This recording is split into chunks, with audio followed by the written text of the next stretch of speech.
Le sous-embranchement des gnatostomes. Donc là, ce sont les vertébrés qui sont caractérisés par la présence de mâchoires. Nous allons commencer par la superclasse des poissons. Ce sont des vertébrés gnatostomes à habitat aquatique, à respiration fondamentalement branchiale et se déplaçant par des nageoires, et l'ensemble des nageoires, c'est ce que l'on appelle le ptérygium. Par opposition aux tétrapodes, où l'ensemble des membres est appelé chiridium. Cette superclasse est subdivisée en 4 classes: les acanthodiens qui sont fossiles, les placodermes également fossiles, les chondrichthyens et les ostéichthyens. Les 2 premières classes étant fossiles, nous n'allons pas les étudier et nous allons donc, avant de passer à l'étude de ces 2 classes, faire une petite parenthèse où l'on va parler un petit peu de la morphologie du poisson pour se familiariser avec le vocabulaire qui est à l'étude de ce groupe. En général, un poisson présente une forme fuselée. Je dis bien en général parce que des fois, on peut trouver une forme serpentiforme. La forme fuselée qui est caractérisée par l'absence totale de cou. La tête porte les yeux, les narines et la bouche, et elle est limitée à l'arrière par l'opercule, sous lequel on va trouver les branchies. Et la tête se prolonge en un corps qui s'amincit vers l'arrière au niveau du pédoncule caudal.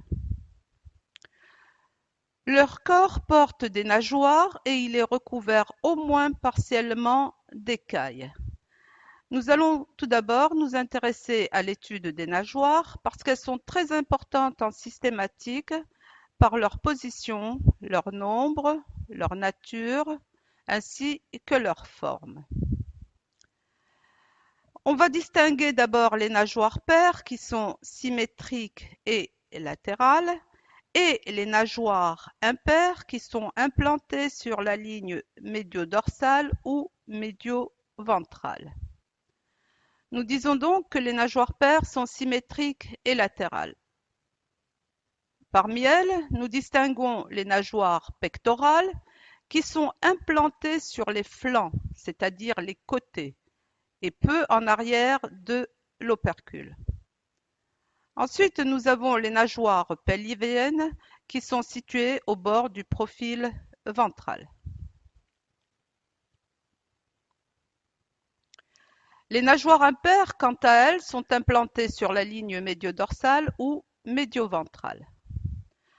On distingue la nageoire dorsale qui peut être unique ou en plusieurs parties qui sont plus ou moins nettement séparées. La nageoire anale, elle peut être unique ou double. Et la nageoire caudale qui est de forme variable. Certains poissons présentent en arrière de la nageoire dorsale une nageoire particulière qui est charnue et sans aucun rayon de soutien, c'est la nageoire adipeuse. Parfois, les nageoires dorsales et anales peuvent être suivies par de petites nageoires isolées qui sont soutenues par un seul rayon et on les appelle des pinnules.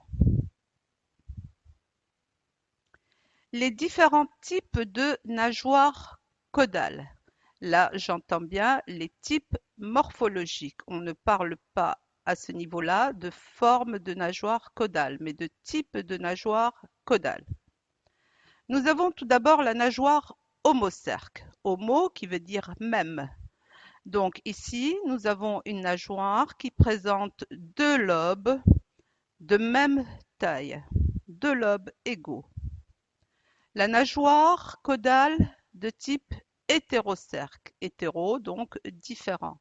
Et là, nous avons 2 lobes de taille différente, le lobe dorsal étant plus développé que le lobe ventral. Et la colonne vertébrale se poursuit au niveau du lobe dorsal. La nageoire caudale d'Iphycerque. Alors cette nageoire, elle est pointue à l'extrémité et elle rappelle la forme d'un pinceau.